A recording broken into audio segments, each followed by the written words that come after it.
রাসূল তুমি দয়ার সাগর হাবিব আল আমিন, তোমার দয়াই পূর্ণ হলো সারা পৃথিবী, তোমার দয়াই পূর্ণ হলো সারা পৃথিবী।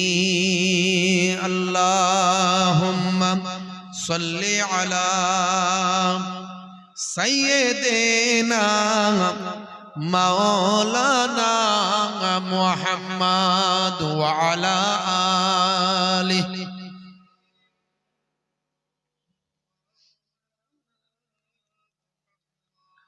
তুমি করলে দুঃখ মোচন দুঃখী মহিলাদের